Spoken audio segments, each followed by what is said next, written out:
नमस्कार दोस्तों, आज हम अज्ञे द्वारा लिखित कहानी गैग्रीन कहानी को पढ़ेंगे, जो पहले गैग्रीन नाम से प्रकाशित हुई, बाद में इस कहानी का नाम रोज कहानी कर दिया गया।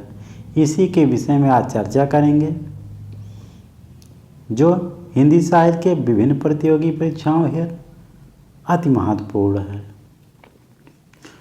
गैग्रीन या रोज कहानी का उद्देश्य एक युवती, जो इस कहानी के मुख्य पात्र है मालती, उसी के यांत्रिक वैवाहिक जीवन के माध्यम से नारी जीवन और उसके सीमित घरेलू परिवेश में बीतते उबाई जीवन की कथा है। एक विवाहित नारी के अभाव में घुटते हुए व्यक्तित्व की त्रासदी का चित्रण है। रोज एक ही दिनचर्या पर चलती मालती के जीवन की कहानी, जो शीर्षक में भी बयान करती है, क्योंकि उसकी समस्त दिनचर्या एक समान रोज थी, इसलिए इस कहानी का नाम रोज कर दिया गया, क्योंकि मालती की दिनचर्या एक समान थी प्रतिदिन। यह कहानी सर्वप्रथम गैग्रीन नाम से प्रकाशित हुआ, लेकिन बाद में इसका शीर्षक बदलकर रोज कर दिया गया।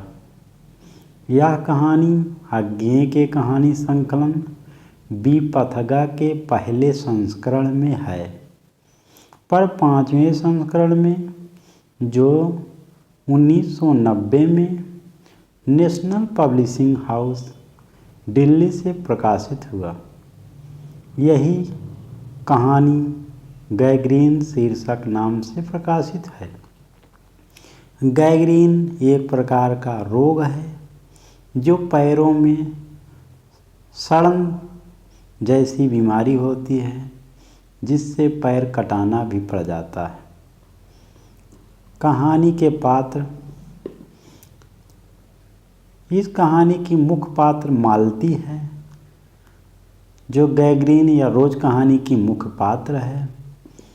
विवाहित स्त्री, जो एक बच्चे की माँ अपने वैवाहिक जीवन से त्रस्त है। मालती के विषय में बता रहे हैं कि एक विवाहित स्त्री है, इसके पास एक बच्चा है, जो अपने वैवाहिक जीवन से अत्यधिक त्रस्त है। मालती का दूसरा पात्र मालती का पति है महेश्वर। मालती के पति रोज एक पहाड़ी गांव में, ऐसा गांव जो पहाड़ पर स्थित हो, पहाड़ी गांव में सरकारी डिस्पेंसरी में डॉक्टर है। टीटी मालती और महेश्वर का एक बच्चा, जिसका नाम टीटी है। फिर आता है कथाकार, जो कि एक अतिथि है, मालती के यहाँ आया हुआ एक अतिथि है, मालती के बचपन का मित्र है और रिश्ते का भाई है। इस कहानी में 3 भाग हैं।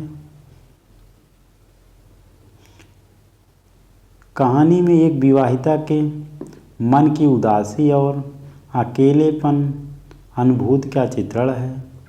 कहानी में जब उसका भाई उससे बरसों बाद मिलने आता है, तो मालती उसका स्वागत बड़े ही औपचारिक ढंग से करती हैं। मालती में थोड़ा भी उत्साह नहीं दिखाई देता, उससे उसका हाल समाचार तक नहीं पूछती। जो उनका भाई आता है, मालती उससे हाल समाचार तक भी नहीं पूछती हैं, यानी कि उनके कोई उत्साह नहीं रहता कि मेरे घर कोई आया है कि नहीं आया है। मालती की पहले व्यवहार कैसे था कि एक बातूनी लड़की शादी के 2 वर्षों में ही एक यांत्रिक लड़की में तब्दील हो गई। मालती जब शादी के पहले बहुत बातूनी लड़की थी, बहुत बातें करती थी, लेकिन आज एकदम शांत है। पूछे गए प्रश्नों के उत्तर केवल हाँ और ना में देती है, या 2-4 शब्दों में देती है। कहने का मतलब मालती अपने जीवन से उदास है। अगर उससे कुछ पूछा जाता है तो केवल हाँ या ना, केवल नहीं तो 2-4 शब्दों में अपना उसको उत्तर दे देती है। इससे यह प्रतीत होता है कि उसके पास कहने को कुछ भी नहीं है। वह या तो घर के कार्य या अपने बच्चे को संभालने में लगी रहती है। कहानी के पहले भाग में मालती की बाह्य स्थिति दिखती है। दूसरे भाग में मालती के मन स्थिति का चित्रण है, जिसमें उसके हाव भाव और मानसिक उथल पुथल उसके मन के भीतर के द्वंद्व को बयान करते हैं। कहानी का केंद्र बिंदु मालती और उसका जीवन है। कहानी के तीसरे भाग में महेश्वर के डिस्पेंसरी से लौटने का जिक्र है। महेश्वर अपने डिस्पेंसरी के गैंग्रीन से पीड़ित मरीजों का जिक्र करता है। जब शाम को मालती के पास उनका पति महेश्वर आता है तो मालती से यही सब बताता है कि आज जो है गैंग्रीन से पीड़ित लोग आए थे, जिनका मैंने पैर काट कर इलाज किया, ऑपरेशन करके इलाज किया, आदि बातें। कहानी में मालती को अपने रोज़ होने वाली दिनचर्या या घटनाओं की आदी सी हो चुकी थी। जैसे टीटी के रोने से उसका कोई फर्क नहीं पड़ता, उसके पलंग से गिर जाने पर भी उसे कोई फर्क नहीं पड़ता। मालती के नज़र में ये तो रोज़ की बात है। टीटी चाहे गिरे या न गिरे, चाहे रोए चाहे सोए, उसके लिए एक आम बात है। कहानी का मुख्य स्वर मालती के द्वारा किए गए समझौते पर है, न कि उनकी चुनौतियों पर। चरित्र चित्रण के लिए कई विधियों का सहारा लिया गया है, जिसमें अंतर्द्वंद की प्रस्तुति, सार्थक संक्षिप्त संवाद, जीवंत भाषा, शिल्पगत विशेषता, कहानी की भाषा पात्रानुकूल तथा बोलचाल की शब्दावली से युक्त है। इनमें तत्सम तद्भव शब्दों का समावेश है। कहानी का उद्देश्य एक नारी के यांत्रिक वैवाहिक जीवन के माध्यम से उसके जीवन की यांत्रिक परिस्थितियों और सीमित घरेलू परिवेश के अंतर्गत उबाऊ जीवन का चित्रण है। ठीक है दोस्तों, हम अगले वीडियो में फिर कोई कहानी लेकर आपके सामने उपस्थित होंगे।